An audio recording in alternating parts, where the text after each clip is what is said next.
श्रीमद्भागवत भगवान की है आरती।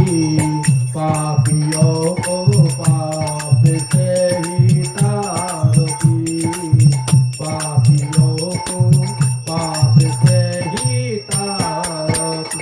ये अमर ग्रंथ, ये मुक्ति पंथ, ये पंचम वेद निराला, नवज्योति जगाने वाला। हरि नाम योगी, हरि धाम योगी, हरि नाम योगी, हरि धाम योगी। ये भगत मंगल की आरती। पापियों को पाप से ही तारती। श्रीमद्भागवत भगवान की है आरती। पापियों को पाप से ही तारती। शांति की पावन भूमि को पाप को मिटाने वाला, हरि दर्शन कराने वाला। ये सुख करणी, ये दुख हरणी, ये सुख करणी, ये दुख हरणी। श्री भागवत की आरती। पापियों को पाप से ही तारती। श्रीमद्भागवत भगवान की है आरती। पापियों को पाप से ही तारती। मधुर बोल सतपंथ बोल, सतमार्ग दिखाने वाला, बिगड़ी को बनाने वाला। श्री राम योगी घनश्याम योगी, श्री राम योगी घनश्याम योगी। हे भागवत महिमा की आरती। पापियों को पाप से ही तारती। श्रीमद्भागवत भगवान की है आरती। पापियों को पाप से ही। हरे कृष्णा हरे कृष्णा, कृष्ण कृष्ण हरे हरे, हरे राम राम राम हरे हरे। हरे कृष्णा कृष्ण कृष्ण हरे हरे, हरे राम राम राम हरे हरे। जय राधे राधे राधे, जय राधे राधे राधे, जय राधे राधे राधे, जय राधे राधे राधे। अनिताई गौर हरि बोल, हरि बोल, अनिताई गौर हरि बोल, हरि बोल, अनिताई गौर हरि बोल, हरि बोल, अनिताई गौर हरि बोल, हरि बोल, हरि बोल, हरि बोल, हरि बोल, हरि बोल, हरि बोल, हरि बोल, हरि बोल, हरि बोल, हरि बोल, हरि बोल, हरि बोल। जैसा प्रसाद भगवत प्रसाद, जैसा प्रसाद गति कौतुक। दयाम सुमं यश श्री सन्त, वन्दे गुरु श्री चरणरविन्द। आजानुलम्बित भुज कनकावदातु, संकीर्तनैकपीतौ कमलायताक्षि। विश्वम्भरा द्विजवर युगधर्म पालो, वन्दे जगत्प्रिय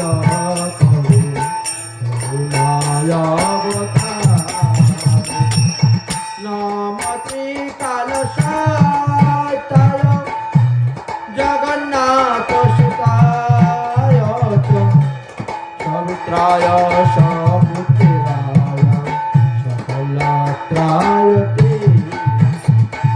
কস্তুরী তিলকং ললাট পটলে বক্ষস্থলে কৌস্তুভম নাসাগ্রীবর মুখিতিকং করতলগুরুকরিকং সর্বাঙ্গে হরিচন্দনম সুললিতং কণ্ঠে চ মুক্তাবলী গোপশ্রী পরিবেষ্টিতং বিজয়তে গোপাল চূড়ামণি কপিতা কাঞ্চন গৌরাঙ্গী রাধে বৃন্দাবনেশ্বরী বৃষভানুসুতে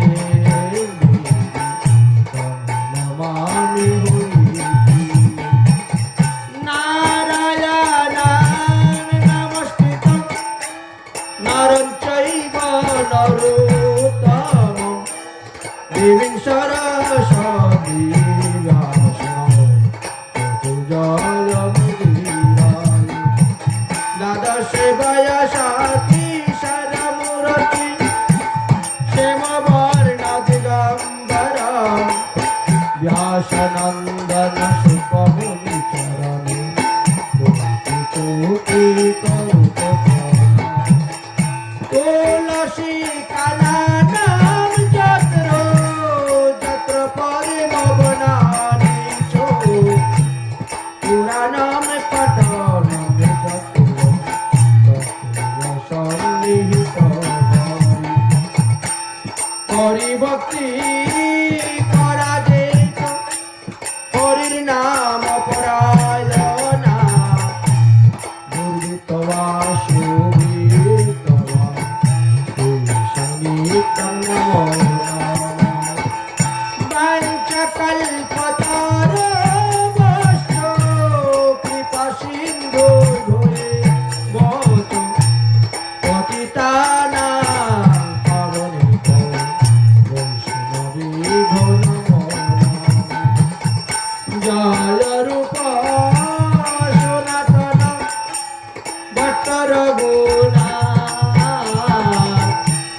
শ্রীজীব গোপাল ভট্ট দাস রঘুনাথ ও এই চলা গোস্বামীর করি চরণ বন্দন যাহা হইতে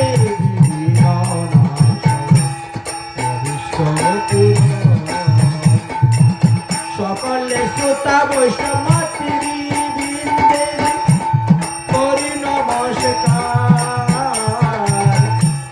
কৃপা করি চরণ ধূলি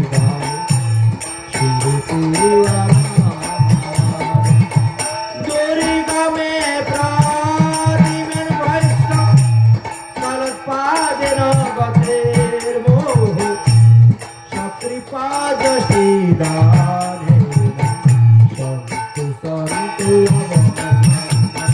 সকৃপা যশিদানে সন্তু সন্তু সকৃপা যশিদানে সন্তু সন্তু बोलो श्रीमद्भागवत महापुराण की, श्री कृष्ण दिव्यान दिव्यास जीव की, श्री शुक मुनि की, श्री सुत मुनि की, परीक्षित महाराज की, नैमिषार क्षेत्र की, शनकादि ऋषिवृंद की, उपस्थित भक्तवृंद की, उपस्थित मातृवृंद की, उपस्थित समस्त भक्तवृंद कमिटी की, सर्वजननी महती सभा की, श्रीमद् भागवत सप्ताह ज्ञान यज्ञ की, सप्ताह यज्ञ प्रथम दिवस की, आमलकी एकादशी की, आज के आनंद की। जय जय श्री राधेश्याम, जय जय श्री राधेश्याम, जय जय श्री राधेश्याम। निताई गौर हरि हरि बोल।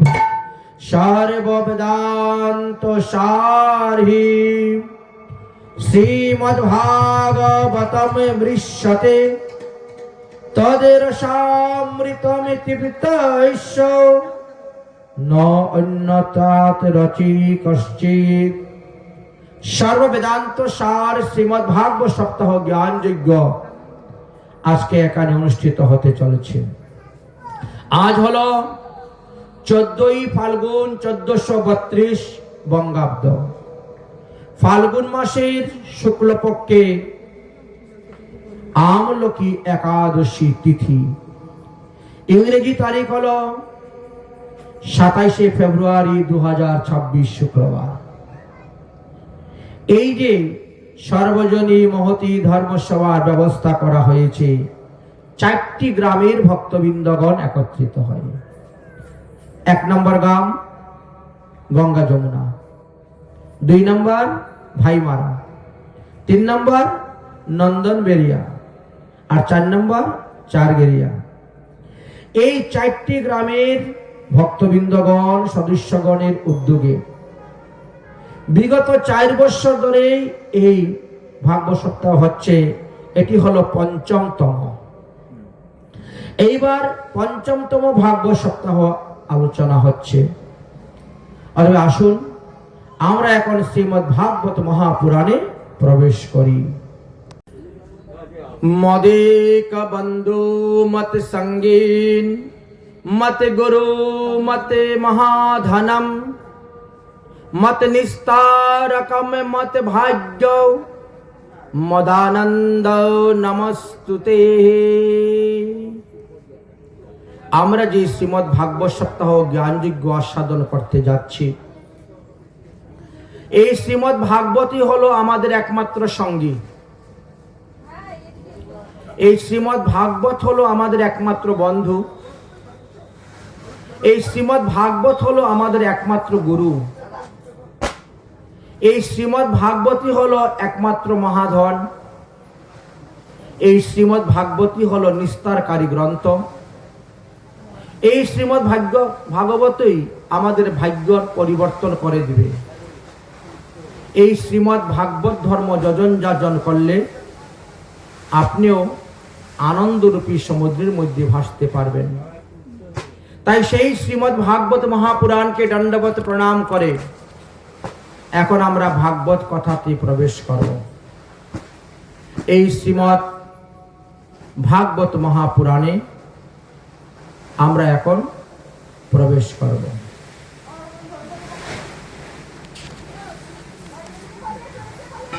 কৃষ্ণায় বাসুদেবায় হরয়ে পরমাত্মনে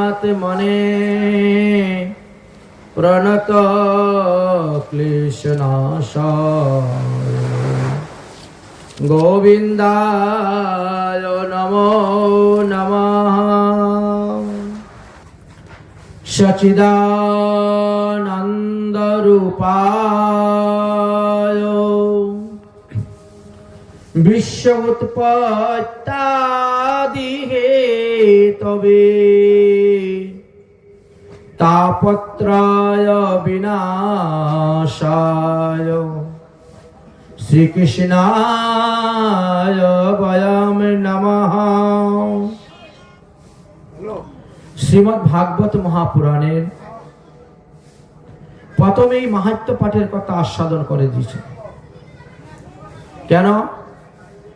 মাহাত্ম্য পাঠের দ্বারা জানতে পারবেন যে এই ভাগবত সপ্তাহ শ্রবণ করলে কি লাভ হয়, শ্রবণ না করলে কি ক্ষতি হয়। কারণ আজকালকে মানুষ তো সবকিছুতে লাভ চায়। 1 টাকা দিয়ে কিভাবে 100 টাকা কামাই করা যায় সেই লাভ তো চায়। ভাগবতে আগে লাভের কথা বলছে। এই ভাগবত যদি কেউ বিধি বিধানের দ্বারা শ্রবণ করে, অবিধিপূর্বক শ্রবণ করলে কোনো লাভ হবে না। বিধি বিধানের দ্বারা শ্রবণ করলে লাভ হবে। যারা অবিধিপূর্বক শ্রবণ করে যাচ্ছেন এদের এখন পর্যন্ত কোনো উন্নতি হয় নাই। আর যারা বিধিপূর্বক শুনেছেন তাদেরই মঙ্গল হয়েছে, তাদেরই কল্যাণ হয়েছে। অবিধিপূর্বক শোনাটা তামসিক হয়ে যায়। তাই এখানে বলছেন প্রথমেই ভাগবত কথা শুনলে পরে কি হবে? আপনার জন্ম জন্মান্তরের যত পাপ আছে সমস্ত পাপ নাশ হয়ে যাবে। দ্বিতীয়ত আপনার তিতাব জ্বালা নাশ হবে।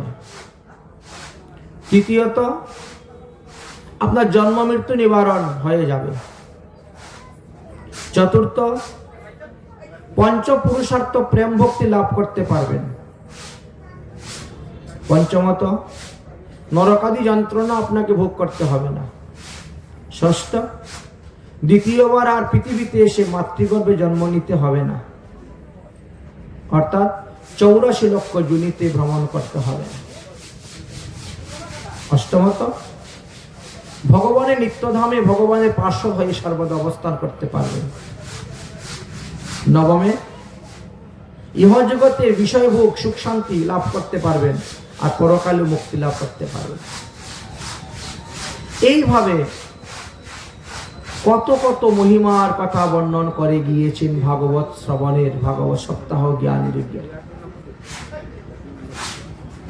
যদিও বিগত 4 বছর হয়ে গেছে এখানে ভাগবত সপ্তাহ হচ্ছে, কিন্তু 4 বছরের মধ্যে 4 জন ব্যক্তির উন্নতি হয় নাই। যদি উন্নতি হতো তাহলে আজকের মতন একাদশী দিবসে কেউ ভাত খাইতো না। আজকে আমলকি একাদশী বা আমোদ্যকি একাদশী, এটি হলো ভক্তির অঙ্গ। ভক্তির অঙ্গ সদাচার, ভক্তির সম্মান করো, তাহলেই ভগবত লাভ হবে। ভগবানকে টাকার দ্বারা পাওয়া যায় না, পয়সার দ্বারা পাওয়া যায় না, জ্ঞানের দ্বারা পাওয়া যায় না, কর্মের দ্বারা পাওয়া যায় না, যুগের দ্বারা পাওয়া যায় না। ভগবানকে পাওয়া যায় একমাত্র ভক্তির দ্বারা। কলৌ তো কেবলা ভক্তি ব্রহ্ম সাযুজ্যকারিণী। এই কলিযুগে ভক্তিটাই হলো শক্তি। ভক্তির দ্বারাই সালোক্য মুক্তি, সাযুজ্য মুক্তি, সামীপ্য মুক্তি, শাস্তি মুক্তি আদি 5 প্রকার মুক্তি লাভ করতে পারবেন। যার ভক্তি নাই সে ভগবানকে দর্শন করলে কোনো লাভ হবে না, ভগবানকে স্পর্শ করলেও লাভ হবে না, ভগবানের সঙ্গে গলাগলি কুলাকুলি করলেও লাভ হবে না। কারণ এরকম দর্শন কংস করেছে, রাবণও করেছে। ভগবানকে দেখে নাই? দেখেছে। কুস্তাকুস্তি করে নাই চানুর মুষ্টিক? ভগবানকে ধরে মল্লযুদ্ধ, কুস্তাকুস্তি, এত অঙ্গস্পর্শ হলো, ওই প্রেমের উদয় তো হলো না।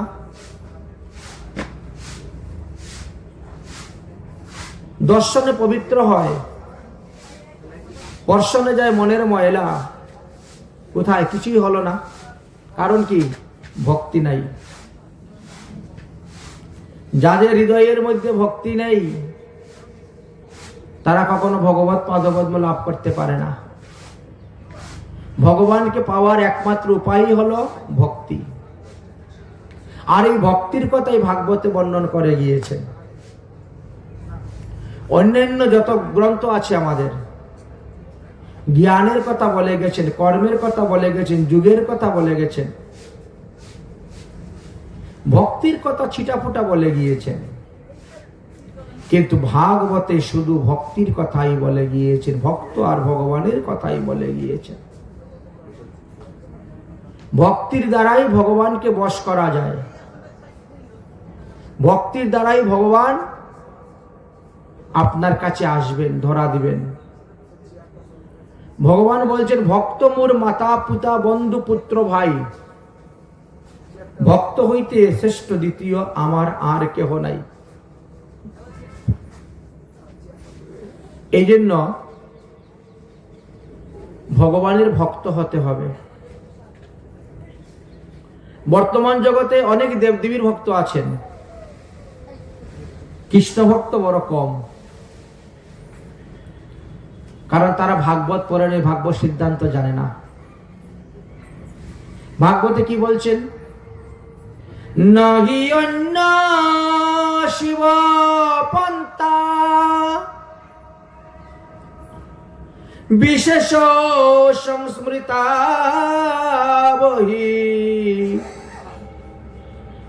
বাসুদেবে ভগবতী ভক্তি যুগম যদু ভবে। নহি অন্য শিবপন্থা। এখানে শিব বলতে সমস্ত জীবদেরকে বোঝানো হয়েছে। হে জীবগণ, কৃষ্ণ ভজন ছাড়া যদি অন্য কোনো দেবদেবীর ভজন করো তাহলে 84 লক্ষ যোনি থেকে তুমি মুক্তি লাভ করতে পারবে না। কারণ কোন দেবদেবীর হাতে মুক্তি নাই, মুক্তি দেওয়ার তাদের সামর্থ্য নাই, শক্তি নাই। মুক্তি তো হলেন ভক্তি দেবীর দাসী, যিনি ভক্তি দেবীর চরণাশ্রয় করেছেন। ভক্তি দেবী তখন মুক্তি দেবীকে বলবেন, এই মুক্তি, তুমি আমার এই ভক্তকে মুক্তি দাও, তবেই হবে মুক্তি, নতুবা নয়। ভক্তির বশ ভগবান সর্বশাস্ত্রে কয়। এই যে ভগবান কারো পুত্র রূপে এসেছেন, কারো ভাই রূপে এসেছেন, কারো সখা রূপে এসেছেন, কারো স্বামী রূপে এসেছেন, কিসের দ্বারা? ভক্তির দ্বারা। ভগবানকে ভজন করার জন্য 12 রকমের রস আছে। ভগবান হলেন রসিক নাগর, তাকে ভজন করতে হয় রসের দ্বারা। রস বৈ স, রসিক নাগর ভগবান। 12 প্রকার রসের কথা বর্ণন করে গিয়েছেন। তার মধ্যে 60টি রস হলো গৌণ, আর 5টি রস হলো মুখ্য। এই যে শান্ত, দাস্য, সখ্য, বাৎসল্য, মধুর, এই 5 রসের মধ্যে যে কোনো এক প্রকার রস নিয়ে আপনাকে ভজন করতে হইবে। পঞ্চরসে রসিক যারা, 1 নম্বর খরিদ্দার তারা, তারাই ভক্তি সংগ্রহ করতে পারেন। তো আপনি কোন রসে ভজন করবেন সেটা তো আপনার গুরুদেব বলে দিবেন। আপনি যখন দীক্ষা গ্রহণ করবেন, দীক্ষা গ্রহণ করার পর শ্রী গুরুদেব আপনাকে যে মন্ত্র দান করবেন, দিয়ে বলবেন, আমাদের এই মন্ত্র এই রসের উপাসনার মাধ্যমে তুমি ভজন করো। মন গড়া করলে হবে না। গুরুদেব যে রসের উপাসনার মন্ত্র আপনাকে প্রদান করবেন, আপনি সেই রসের দ্বারাই ভগবানের ভজন করুন। যাদের দীক্ষাই হয় নাই তারা কি ভজন করবে? দীক্ষা গ্রহণ করার পরেও যাদের গুরু পরম্পরা নাই, তারাই বা কি ভজন করবে? শ্রীরাম বৃন্দাবনে 4 জন সিদ্ধ বাবার মধ্যে একজন সিদ্ধ বাবা ছিলেন। রণবাড়িতে তিনি বাস করতেন, ছাতার পাশে। নাম ছিল কৃষ্ণদাস সিদ্ধ বাবা। তিনার গুরু পরম্পরা নাই বলে কেউ তিনাকে ভজনই শিক্ষা দেয় নাই। ভজন কি দিয়ে করবেন? ভজন শিখতে হয়। শ্রী গুরুদেবের নিকটে বসে ভজন শিখতে হবে, তারপরে ভজন করতে হবে। দীক্ষা নিয়ে চলে আসলাম, হয়ে গেল, এখানেই সমাপ্ত নয়। দীক্ষা নিলেন তো মানে স্কুলে ভর্তি হলেন, তো স্কুলে খালি ভর্তি হলেই হয়ে যায়? ক্লাস করতে হবে তো, স্কুলে আবার করতে হবে, আবার প্রাইভেট টিউশনিও পড়তে হয়। ঠিক তেমনি ভাবে গুরুদেবের কাছেও শিখবেন, আবার স্বসম্প্রদায়ের অন্তর্ভুক্ত সদাচার সম্পূর্ণ বৈষ্ণবের কাছ থেকেও শিখবেন।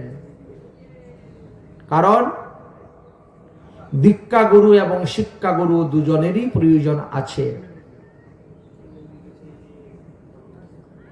ভগবান বলছেন, আমি গুরু রূপে ঘরে ঘরে দীক্ষা দেই সবাকারে, বৈষ্ণব রূপেতে দেই শিক্ষা। যদি শিক্ষা লাভ না করতে পারেন তাহলে আপনি ভজনে অগ্রসর হবেন কেমন করে? ভজনের বিভিন্ন ক্ষেত্রে যে আমাদের ভুল ভ্রান্তি,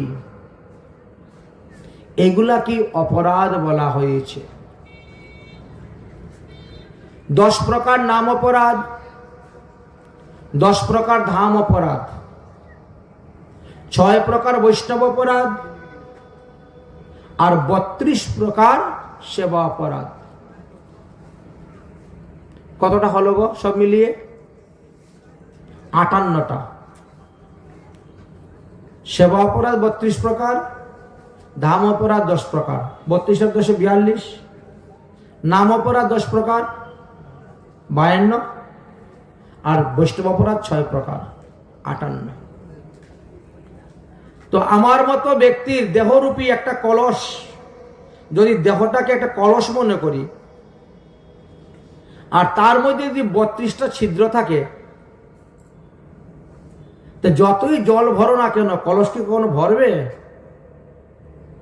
ওই ছিদ্র দিয়েই তো সব জল বেরিয়ে চলে যাবে, কলস কখনো পরিপূর্ণ হবে না। এই জন্য ভজনে করতে গেলে আগে জানতে হবে নাম অপরাধ, ধাম অপরাধ, সেবা অপরাধ, বৈষ্ণব অপরাধ। এই অপরাধ শূন্য হয়ে যদি আপনি হরিনাম করেন, অপরাধ শূন্য হয়ে যদি ধাম তীর্থ ভ্রমণ করেন, অপরাধ শূন্য হয়ে যদি আপনি বৈষ্ণব সেবা দেন, অপরাধ শূন্য হয়ে যদি আপনি ভগবত সেবা দেন, তবেই তো সেই সেবার ফল পাওয়া যাবে, না হলে ফল পাওয়া যাবে না। যে হরিনামের দ্বারাই আমাদের পাপ তাপ অপরাধ নাশ হয়, সেই হরিনাম করে সদা অপরাধীর বিচার। হরিনাম অপরাধীর বিচার করে আমাদেরকে ফল দেন, এমনিতে তিনি ফল দেন না, বিচার করে। এর জন্যই শ্রীমদ্ ভাগবত ধর্ম। ভাগবত ধর্ম হলো শ্রেষ্ঠ ধর্ম। যে ধর্ম যজন যাজন করলে আপনি ভগবানকে পাবেন, ভাগবত। যে ধর্ম যাজনের দ্বারাই আপনার ভক্তির উদয় হইবে, যে ধর্ম পালনের দ্বারা আপনি ভগবত লাভ করতে পারবেন, সেই ধর্মের নামই হলো ভাগবত ধর্ম। আমরা এই ভাগবত যে আস্বাদন করতে বসেছি, এই ভাগবতে শুধু ভক্তির কথাই বর্ণন করে গেছে। ভক্তির অঙ্গ হলো আমাদের 64 প্রকার, তার মধ্যে 10টি হলো গ্রহণীয়, 10টি হলো বর্জনীয়, আর 44টি হলো করণীয়।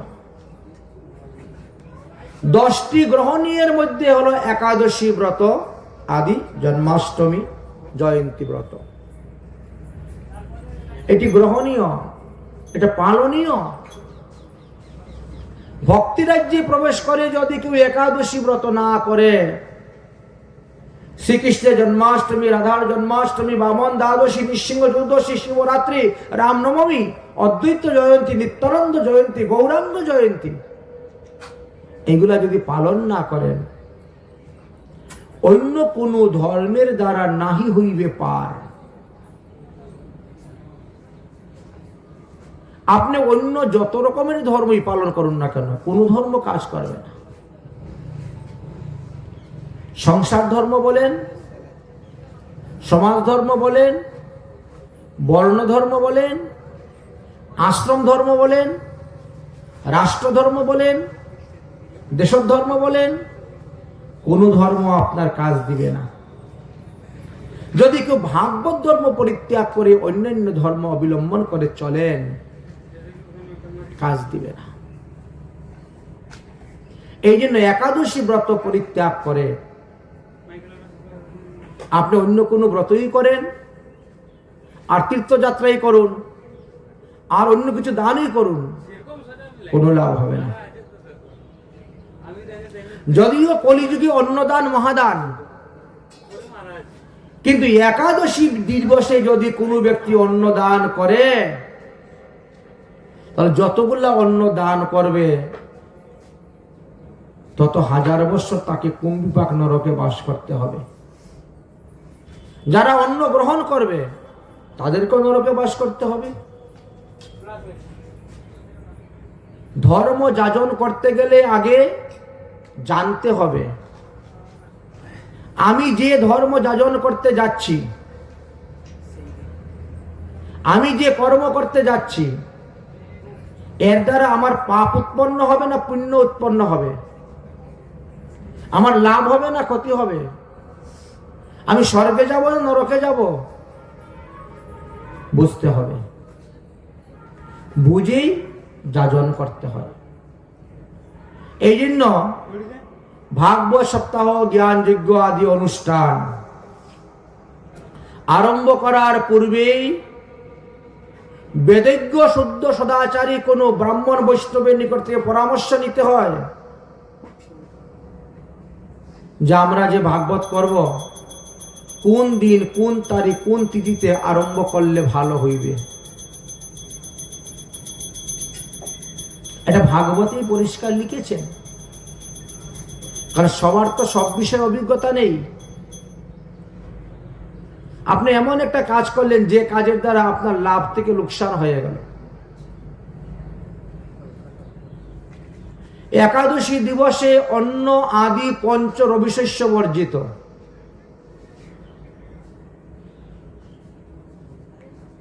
অনেকে কি বলে আমি খাচ্ছি না, যারা খাচ্ছে তাদের জন্য রান্না করতে হবে। ভুল সিদ্ধান্ত। একথা কোনো সৎশাস্ত্রে বলে নাই।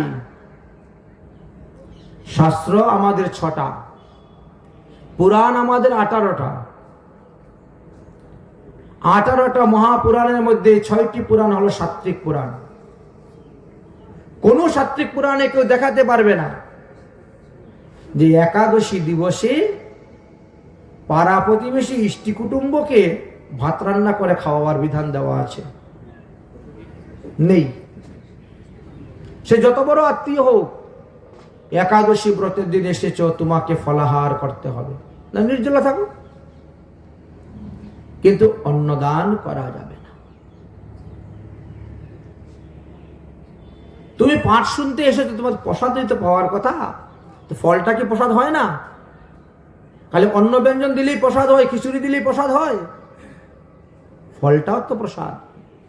ভগবানকে তুলসী পাতা দিয়ে নিবেদন করলেই তো প্রসাদ হয়ে গেল।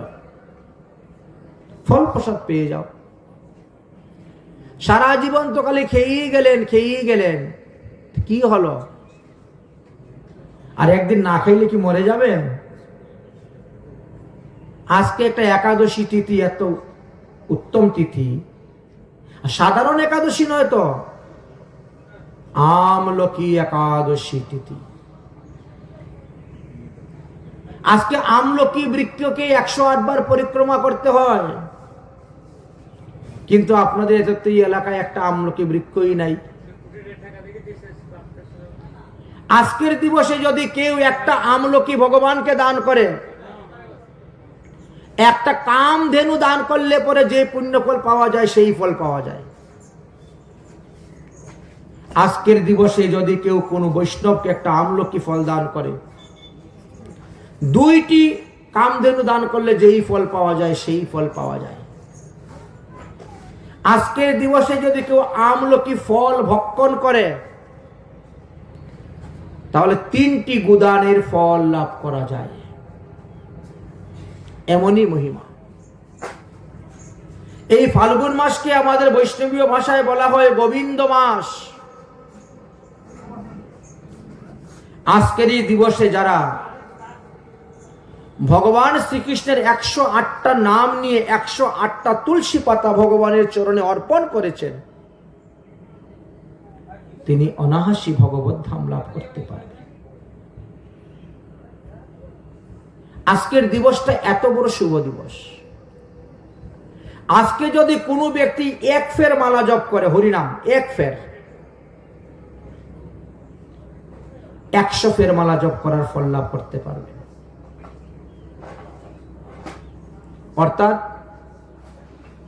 1.5 লক্ষ হরিনাম। 1 ফের মালা যদি কেউ জপ করে তাহলে 1.5 লক্ষ হরিনাম করলে যেই ফল সেই ফল লাভ করতে পারবেন। এমনটাই মহিমা। আর আজকের দিবসে যে অন্নদান করবে, যতগুলো অন্নদান করবে তত 1000 বছর নরকে যেতে হবে। যেমন লাভের কথাও লেখা আছে তেমন লোকসানের কথাও লেখা আছে। তাই লাভ করতে গিয়ে লোকসান করতে বসবেন না। মানো, শাস্ত্র বিধি না মেনে যে চলে, গীতাতেও বলে গেছেন, ভালো করে ধর, যে ব্যক্তি শাস্ত্র বিধি মানে না, গায়ের জুড়ে চলে। গায়ের জুড়ে কদিন চলবেন? রাবণ বলেন আর কুম্ভকর্ণ বলেন, হিরণ্যকশিপ হিরণ্যকাক্ষ বলেন, কংস বলেন, সবারই তো গায়ের জুড় দেখে নেওয়া হয়েছে।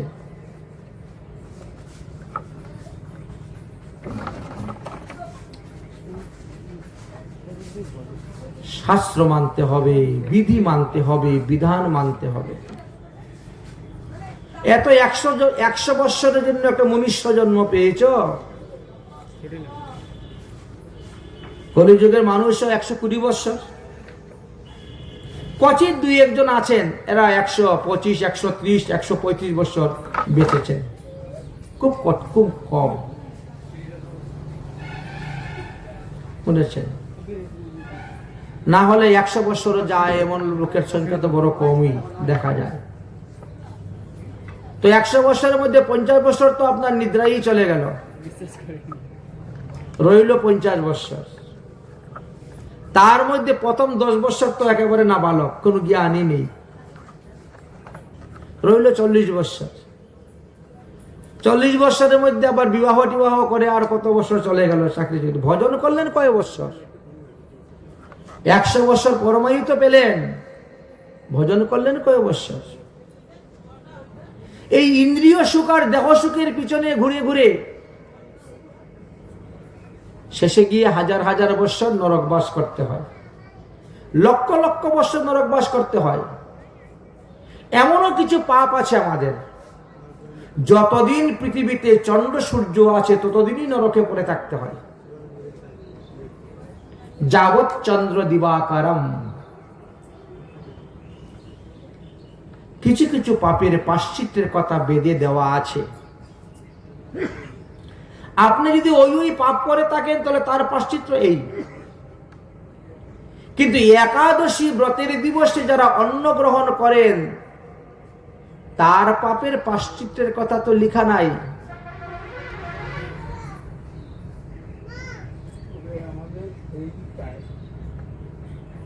এই জন্য সাবধান। একাদশী সর্বদা আমাদেরকে শুদ্ধ একাদশী করতে হয়, অথবা একাদশী সংযুক্ত দ্বাদশী করতে হয়। দশমী বিদ্যা একাদশী ব্রত পরিত্যাজ্য। বিদ্যা শব্দকে 2 ভাগে ভাগ করা হয়েছে, এক হলো পূর্ব বিদ্যা, এক হলো পরবিদ্যা।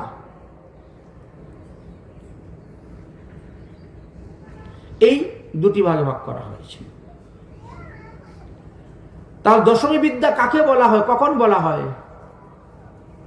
সূর্য উদয় হওয়ার 1 ঘন্টা 36 মিনিটের মধ্যে যদি দশমী ঢুকে যায় তাহলে ওই দিন একাদশী ব্রত পালন করা যাবে না। উদাহরণস্বরূপ বলা যায়, মনে করেন আজকে সূর্য উদয় 6টার সময়, তা 6টার সময় সূর্য উদয় হলে 1 ঘন্টা 24 মিনিট তার থেকে বাদ দিয়ে দাও, তাহলে কত হচ্ছে? 3টা 36 মিনিট, তাই না? 3টা 36-এর সঙ্গে 24 যোগ করলেন, 4টা হয়ে গেল। না, তো 4টা 36 মিনিট হচ্ছে। আর 6টার সময় সূর্য উদয়, সূর্যোদয়ের 1 ঘন্টা 36 মিনিট, তাহলে 4টা 36 মিনিট।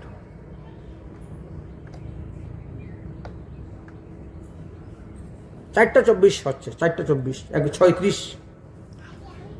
তো 4টা 24 মিনিটের পরে দশমী আছে এমন কোন পঞ্জিকা আছে নাকি লেখা আজকে? নাই। রাধাকুণ্ড থেকে যে পঞ্জিকা তৈরি হয় 5টা 7টা পঞ্জিকাকে দেখে বিচার করে তৈরি করা হয়।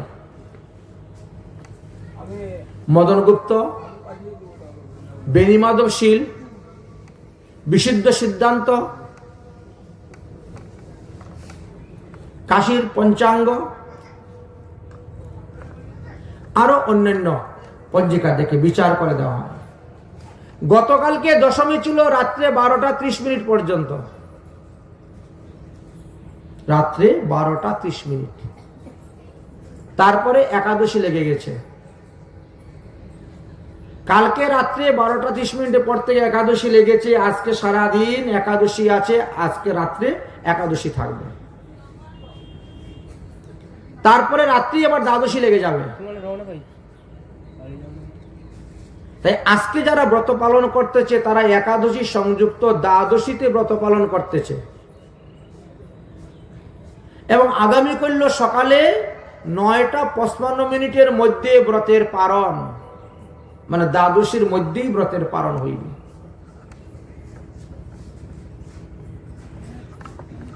এই তো বিধান।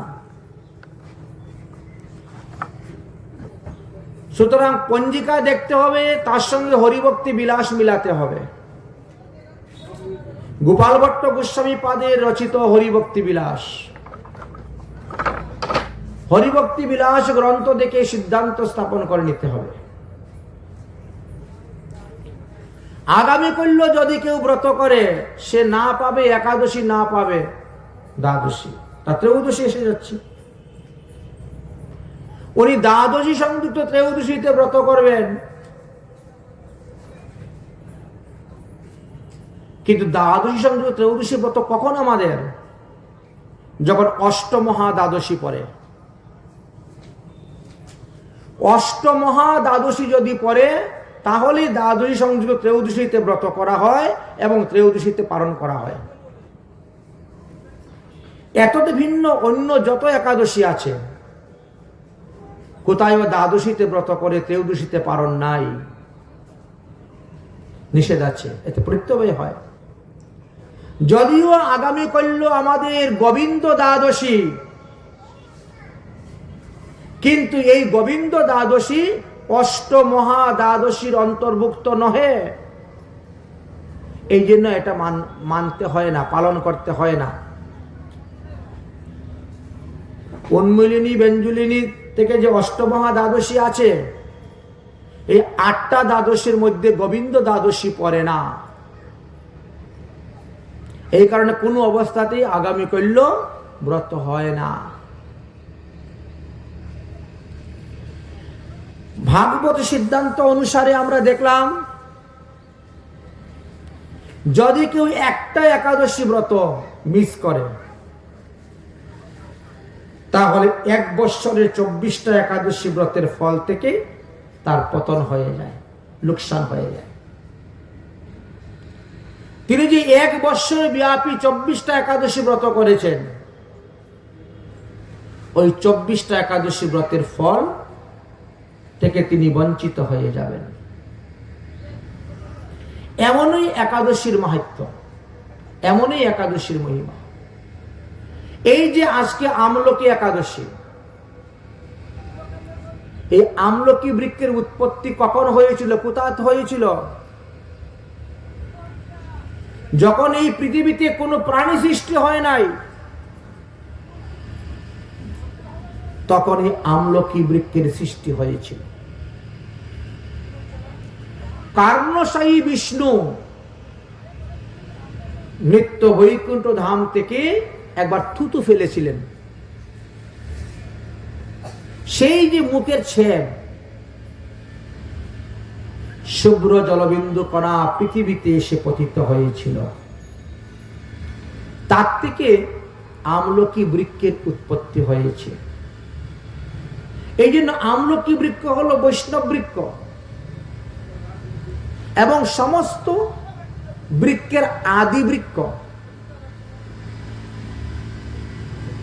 এই আমলকি বৃক্ষ। তারপরে না মানুষ সৃষ্টি হয়েছে, তারপরে গাছপালা পশু পাখি কীট পতঙ্গ সৃষ্টি হয়েছে। ব্রহ্মার যে 14 জন মানুষ পুত্র ছিলেন, ব্রহ্মার এই 14 জন মানুষ পুত্র যখন ব্রহ্মার নিকট থেকে আশীর্বাদ নিয়ে হরিভজনের জন্য রওনা হয়েছিলেন, তখন তারা গিয়ে এই আমলকি বৃক্ষ দেখতে পেয়েছিলেন বনের মধ্যে। আরে এই বৃক্ষ কোথা থেকে আসলো, এই বৃক্ষের নাম কি? তখন আকাশবাণী হয়েছিল, এই বৃক্ষের নাম হলো আমলকি বৃক্ষ, ধাত্রীফল আমলকি বৃক্ষ, বৈষ্ণব বৃক্ষ। মুনি ঋষিগণ বলেন, হে আকাশস্থিত দেবতা, আকাশবাণীর দ্বারা আপনি যে আমাদেরকে বলছেন এই বৃক্ষের নাম আমলকি বৃক্ষ, তাহলে আপনি কে? আপনি প্রকাশুন আমাদের নিকটে, আমরা আপনাকে দর্শন করতে চাই।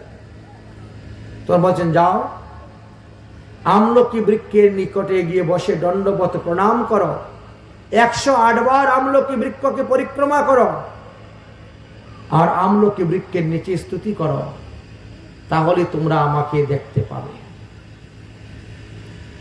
মুনি ঋষিগণ তখন আমলকি বৃক্ষকে গিয়ে পরিক্রমা করলেন, দণ্ডবত প্রণাম করলেন, স্তুতি করলেন, প্রার্থনা করলেন, বিজ্ঞপ্তি পাঠ করলেন। তখন ভগবান বিষ্ণু আমলকি বৃক্ষের গোড়ার থেকে প্রকট হলেন। ঋষিদেরকে বললেন, আমলকি বৃক্ষের মূলেতে সর্বদা আমি অবস্থান করি বিষ্ণু। এই জন্য আমলকি গাছের নিচে প্রস্রাব করতে নাই, পায়খানা করতে নাই। আমলকি বৃক্ষের ছায়ার মধ্যে বসে পর্যন্ত করতে নাই। যেরকম তুলসী গাছের ছায়াতে পা দিতে নাই, ঠিক তেমনি ভাবে আমলকি বৃক্ষের গোড়াতে ভগবান বিষ্ণু, তার উপরে একটু স্কন্দেতে ব্রহ্মা, তার উপরে একটু স্কন্দেতে মহাদেব, শাখাতে সমস্ত মুনিগণ, প্রশাখাতে সমস্ত দেবগণ, পাতার মধ্যে সমস্ত বসুগণ অবস্থান করেছেন। ফুল ফল থেকে আরম্ভ করে সবকিছুর মধ্যেই অধিষ্ঠিত আছেন সমস্ত দেবগণ। তারপরে ভগবান বিধান দিলেন কি, দশমী দিবসে আমলকি বৃক্ষের গোড়া পরিষ্কার করবেন, ওখানে ঘট স্থাপন হইবে। একাদশী দিন সকাল বেলা থেকে কীর্তন আরম্ভ হবে, অখণ্ড প্রদীপ জ্বালিয়ে রাখা হবে, আর হরি গুণগানের মাধ্যমে সমস্ত দিন রাত অতিবাহিত করা হবে। আমলকি বৃক্ষের পূজা, আমলকির পরিক্রমা, আমলকি উৎপত্তি কথা, আমলকি দান, ভগবানকে দান করবেন, ভগবানের প্রিয় ভক্তকে দান করবেন। তারপরে পরের দিন যথাসময়ে ব্রাহ্মণ বৈষ্ণব ভোজন করাইয়া আপনি স্বগোষ্ঠী সবন্ধবের সহিত পালন করবেন। তাহলে সর্ব পাপ বিনাশিনী হলেন এই ব্রত। সমস্ত পাপ থেকে মুক্তি লাভের উপায় হলো এই একাদশী ব্রত। আর এই একাদশী ব্রতের দিনই যারা অন্ন গ্রহণ করছেন, তারা কি ফলের দ্বারা উদ্ধার হইবেন? কারণ 4 বেদের মধ্যে কোথায়ও লেখা নাই একাদশী অন্ন খাওয়ার পাশ্চিত্যের কথা। একাদশীতে অন্ন কখন গ্রহণ করা হয়? যদি শুদ্ধ দ্বাদশীর তার পরের দিন হয়, অষ্টমহা দ্বাদশী, তখন দেখবেন একাদশীতে অন্ন গ্রহণ করেও দ্বাদশীতে ব্রত আচরণ করা হয়। কারণ একসঙ্গে 2 দিন ব্রত করা যায় না। কারণ দ্বাদশী আমাকে সেই একাদশীর অন্ন গ্রহণের পাপ থেকে উদ্ধার করে দিবেন, এই জন্য। কিন্তু আগামী করল যে গোবিন্দ দ্বাদশী, এটা তো অষ্টমহা দ্বাদশীর অন্তর্ভুক্ত নহে। এটি হলো সবথেকে বড় সমস্যা। যাই হোক, শ্রীমদ্ ভাগবত মহাপুরাণে ভক্তিতত্ত্বের কথা আলোচনা করতে গিয়েছেন, আর আমরা এই ভক্তিতত্ত্বের কথাই আস্বাদন করতেছি।